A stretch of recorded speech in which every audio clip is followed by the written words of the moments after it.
Let's slide just a little bit back to the left there, just a touch. I want those guys right in the center are the ones I want to focus on. There you go.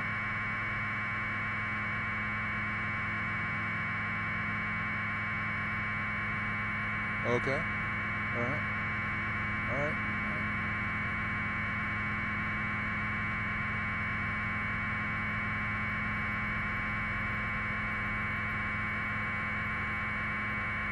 We're going to lose it here. Right, but do what you got to do. All right.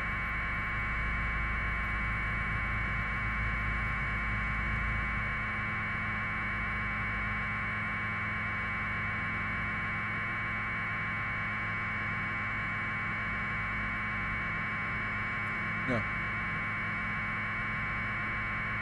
Oh, yeah. Oh, yeah, I'm sure.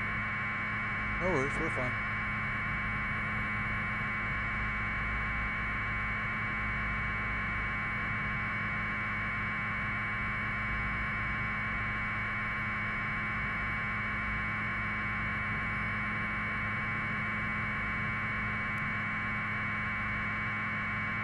Yeah, it carries 585 people. I mean,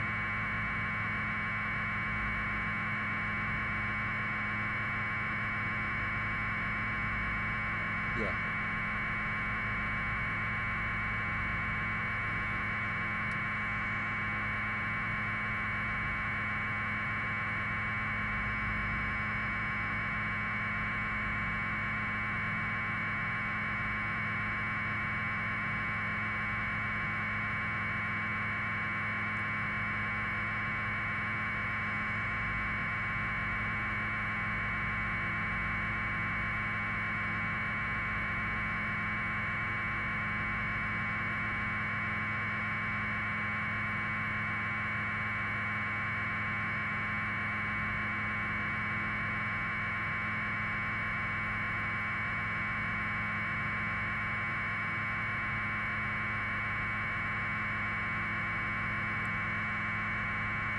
Yeah, put the pole on the right side of it and we'll be good.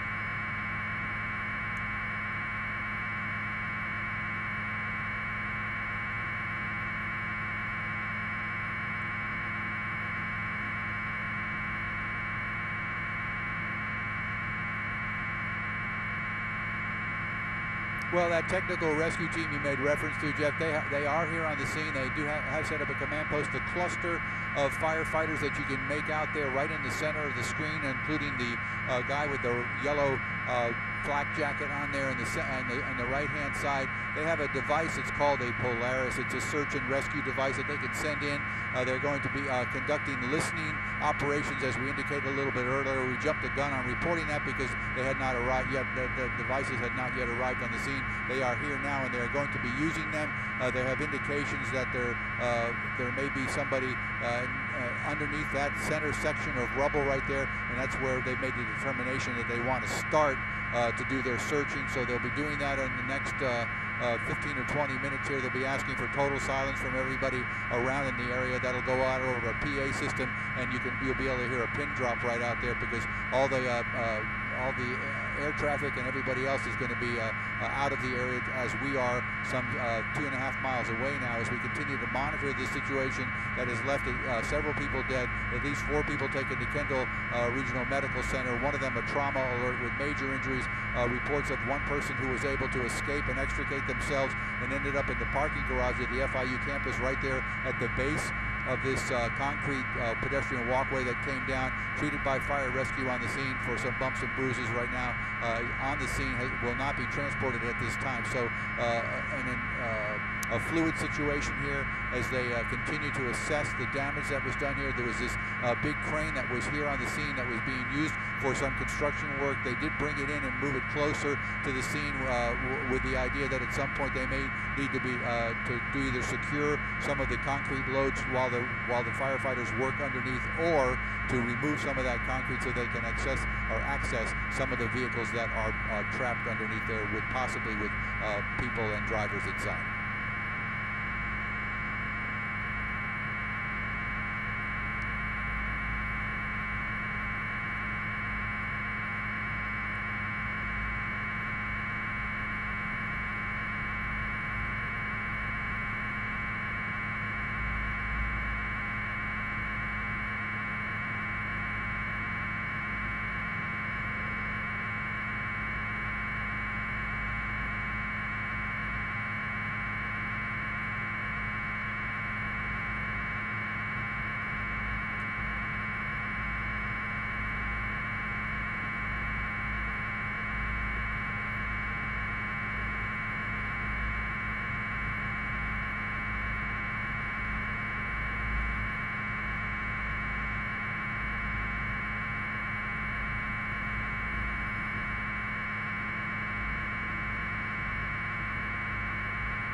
I wonder if this is the same company that built that parking garage. To take pictures of it? Right. Right.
$345?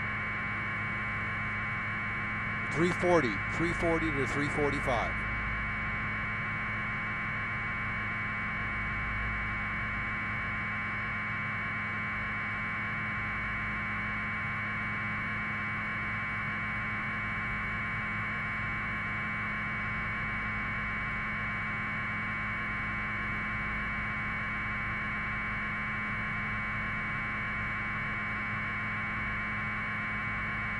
No, that's not going to be happening for a while.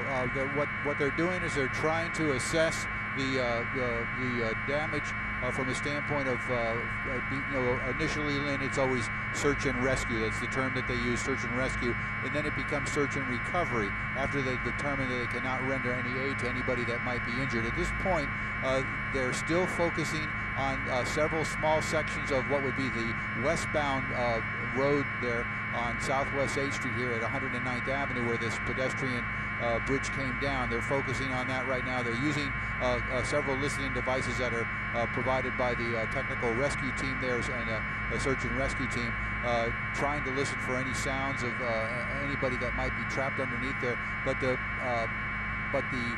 body language of them right now would be an indication that there's not much of development in the way of them finding or hearing anything at this point. They're going to continue to do that. They do that for about 15 or 20 minutes. They, as I mentioned to Jeff, they'll ask for silence out there on a PA microphone, get everybody to just be very quiet for a few minutes as they listen. They also do have, one of their assets are canines that are trained for this urban rescue type thing when you have a building collapse or a structural collapse. I have not received any word that they are going to be brought out here, but that is an asset they may be considering. Again, this structure came down on top of a number of vehicles here. There were some folks that were able to extricate themselves and get out. Good Samaritans, along with fire rescue and police personnel that were first responders out here, treated a number of people. We know that at least 4 or 5 people were taken to Kendall Regional Medical Center. One of them was at least one of them was a trauma alert victim with some severe injuries. We know that at least one person originally was reported deceased on the scene. Now we're getting indications that there may be several in these vehicles that were trapped underneath this when this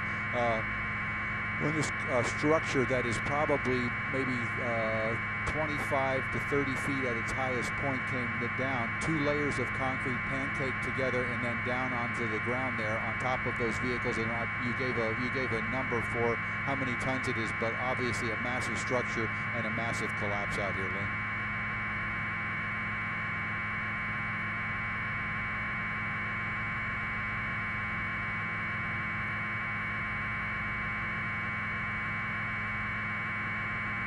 Wow.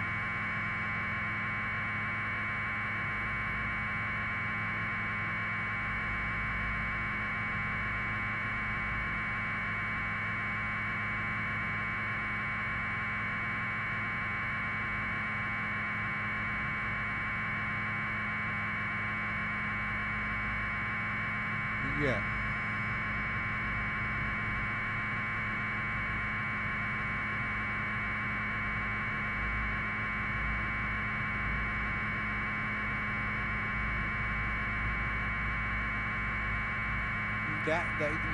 That's something that will happen down the road. But what happens right now is that all they're trying to do is communicate with anybody, or to ascertain if there's anybody in any of those vehicles that's underneath there, and find out if there's a life-saving need. That's the primary focus right now. If it involves moving concrete, or if it involves moving any of the structure, lifting any of it, that will come in time. But right now, it's obviously the assessment is there anybody left underneath there that is still alive? So that's the number one consideration. That's what they're doing right now.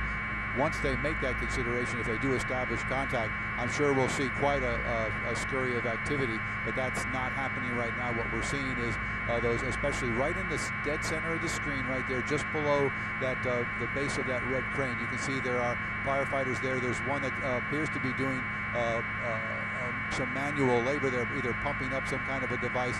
Of course, our distance now does not enable us to give you any tighter picture here. We're several miles away after consideration was given to the fact that they need a silence up there, as we said earlier, so they can hear any cries for help or any noises or any sounds emanating from underneath that big pile of debris.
Those are.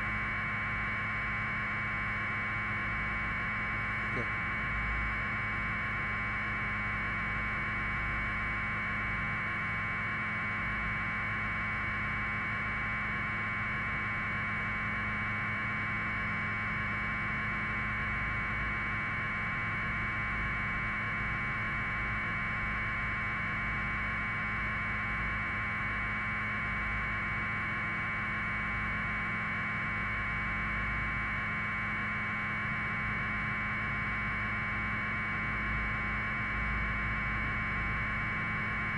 No, we can't speak to that at this time, but we do understand that they did a head count and they have accounted for all of the construction workers that were on in the area. They've spoken to the what they do is they assembled them all. You can see them upper left-hand corner of the screen there in the orange shirts. That's the majority of the construction crew arriving on the scene in the past 5 minutes or so.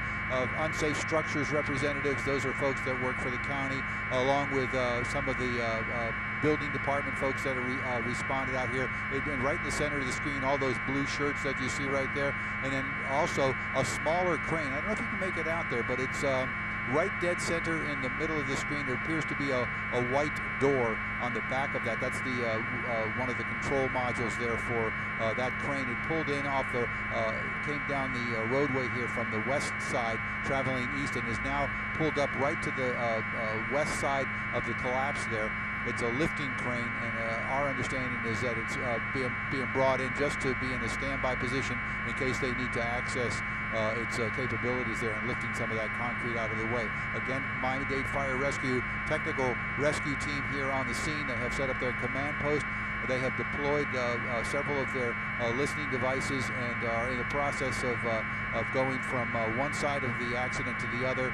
They've already had several firefighters scramble underneath to get a quick look underneath, again trying to render aid if it's necessary. As we indicated earlier, what they want to do is they want to assess the situation to the degree of, is there anybody else trapped underneath there, and what is that person's condition? Is the person still alive? Is there a rescue necessary, or is this going to become a recovery process?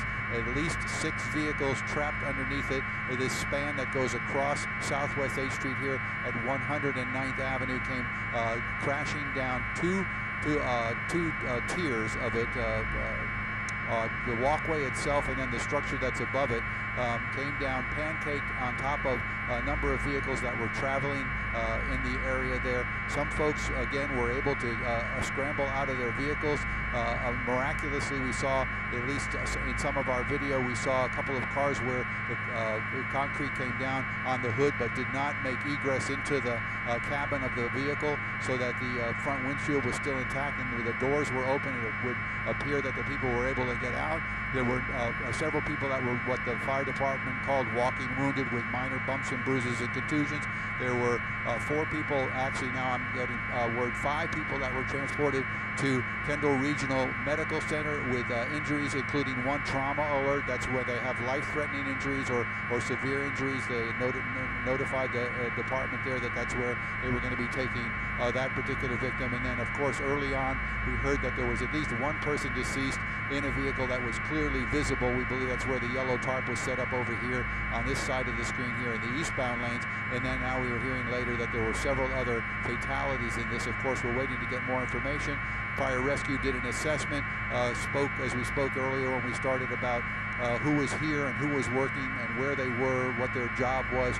They've done an accounting of that, and it appears that most of the construction workers have been accounted for. We also reported earlier that they found another victim who was able to self-extricate himself from the accident and ran as this thing came tumbling down into the parking garage over here on the right side of our screen here. It's going to be this building. There it is right there, part of it. I didn't want to go off too far, but that parking garage right there, and was treated. He's in good condition. So again, that's the latest as far as the information goes, is what is happening right now at this construction accident. Back to you.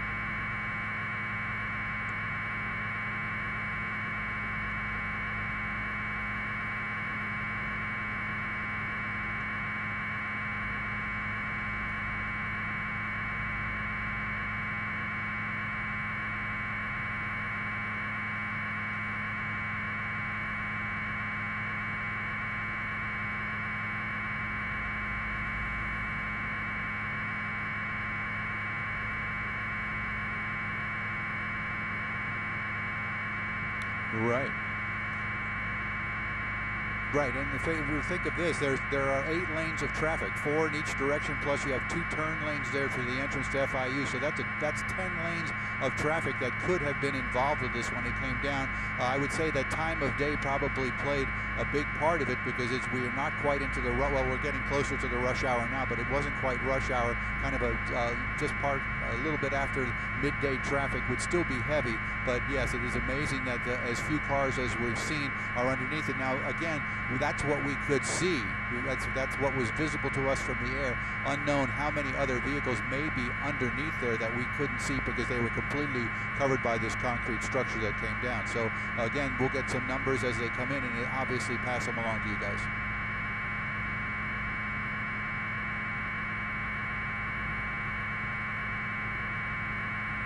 Correct.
Oh, yeah.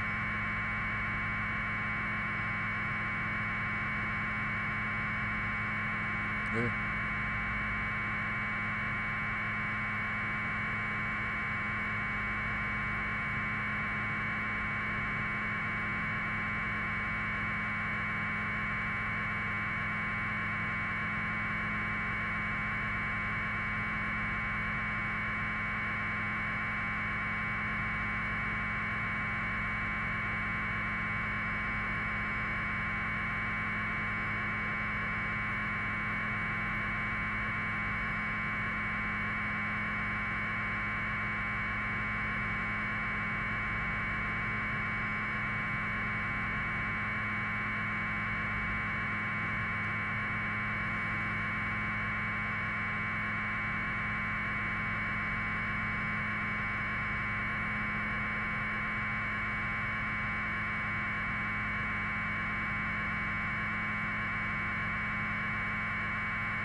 Yeah, as we said earlier, it looked like they were going to have it in position in case they needed to deploy it, and they've asked them now to put the boom of that device up, and you can see right now that they're getting it into position here. We still have firefighters on both sides of the structure here at 109th Avenue and Southwest 8th Street, listening, looking.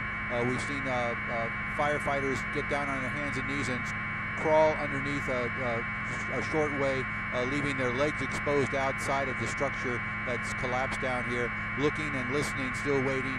I believe right in the center of the screen is the officer in charge there, that guy in the yellow jacket, right in the dead center of the screen, up on top of the concrete right there. He's giving instructions to his men down there and women of exactly what their responsibilities are going to be. So again, we're monitoring. We have an active situation here where this structure came down, and when it came down, obviously a lot of damage to the structure itself, but also to the vehicles that were driving on this roadway. We're going to continue to monitor, and as any little piece of information that we get, of course, we're going to pass it back along to you.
Well, that's an excellent question.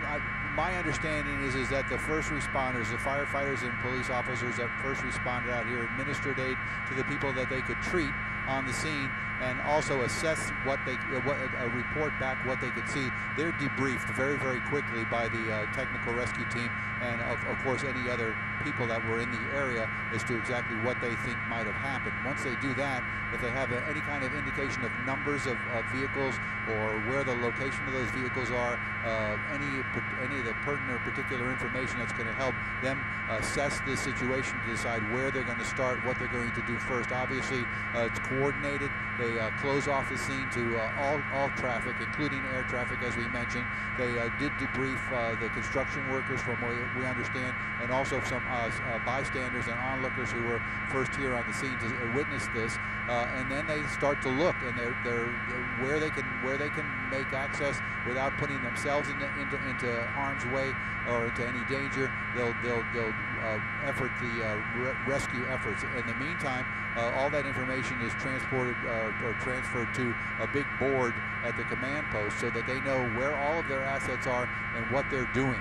They work diligently to do the search and rescue portion of this until such time that they determine that the rescue portion is no longer needed. That would mean, in other words, they're going to continue to listen and look and search and access all points that they can get to.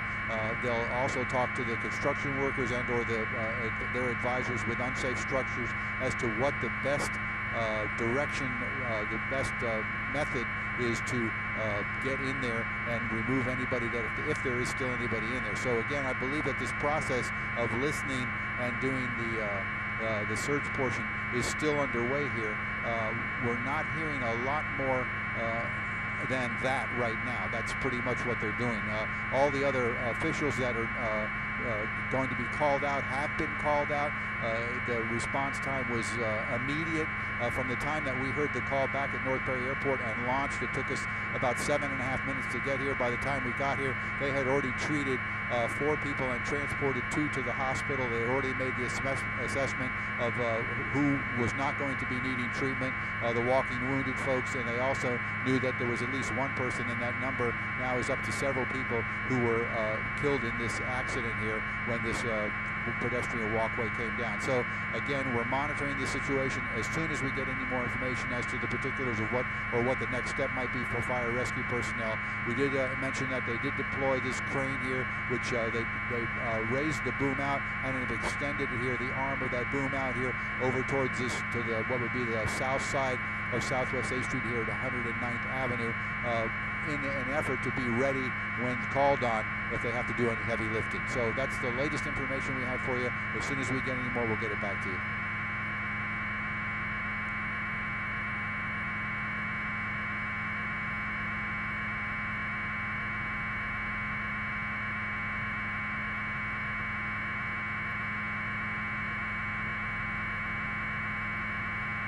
Well, what happens is, of course, is that when something like this occurs, that structure, which has only been in place since last Saturday, comes down. They don't know why it came down. They don't know if it was a structural fatigue or if there was something improperly installed, if there was an accident. They don't know that nature of it, so they don't know if this is if the accident, the falling portion of it, the collapse portion of it is complete, or if there's any shifting of debris. If they move one piece of concrete, is something else going to fall? They take it very, very gingerly and very, very, I would say the word tentatively, except that these guys are experienced in doing this, and they do this. The technical rescue guys train and go travel all over the world to do training on the job. And of course, obviously assist where their work or their help is needed, in where we have natural disasters, earthquakes, mudslides, all these kind of incidences that happen around the world. So again, this is kind of an oddity for us here in South Florida, but the training here is paramount, and of course the first responders were here very, very quickly, as we mentioned earlier. So that's a good sign, administering aid and getting these folks that needed to get to the hospital as quickly as possible.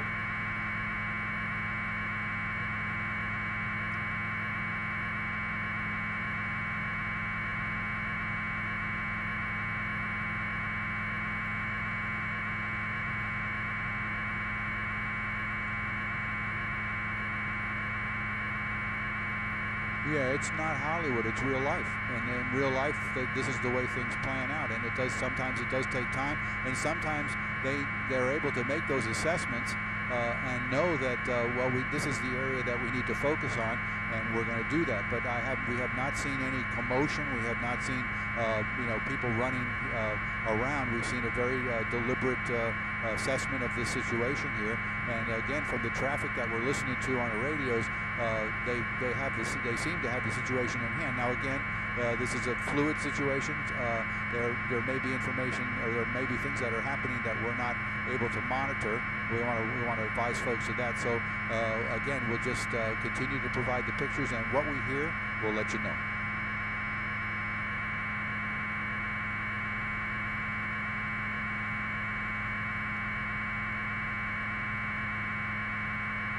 Yeah, we'll just give you the big picture here for a second. We'll bring the camera all the way back out here on the left side of the screen, so you can see there's no traffic there on Southwest A Street, all the way back up, probably far east of 107th Avenue. And then the same thing here as we bring the camera back out. You can see the turnpike here. The police department and FHP has got that roadway closed here. Only emergency rescue personnel and law enforcement is being allowed into the area where this pedestrian bridge came down.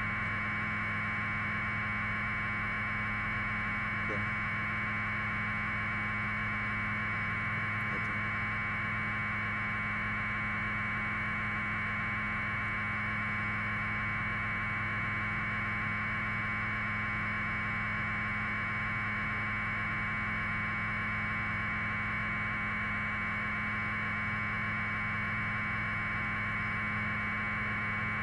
Just let me know when they're in place.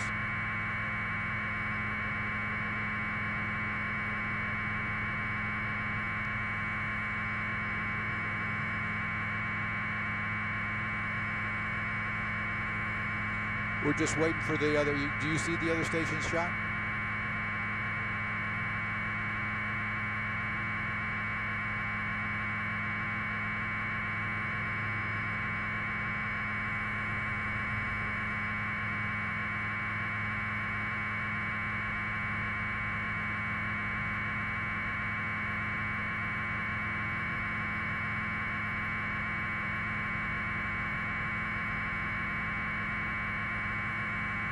Okay, all right.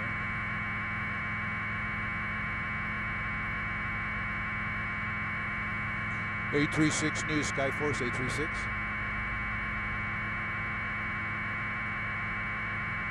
They're here. I just want to let you, we're going to be going, we're leaving now. Okay, thank you, sir.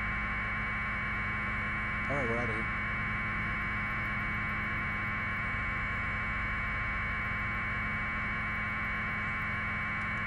JC, we're off the Pro Channel.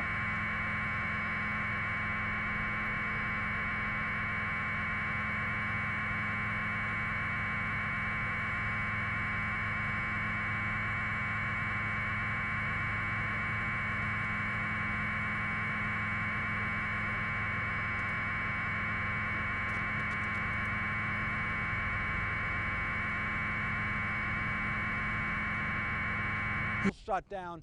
You can still see the precarious nature of that bridge, and we haven't heard from anybody yet on the ground here just about the structural safety at this point of that bridge. As you can see, it kind of I guess on a decline down there, so they have to make sure that everything is secure there and safe to be able to go in there with the heavy equipment, remove all of the concrete, and try to get to anyone, if in fact there is anyone who is beneath that bridge right now. But that's the beginning process of some of that heavy equipment, Craig and Belkey, starting to roll on in here now.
if in fact their loved ones were there. I know there is a reunification spot that FIU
Maybe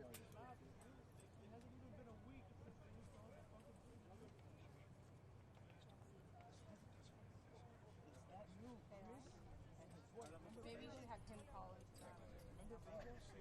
It might be the car. I don't know. They work on the project.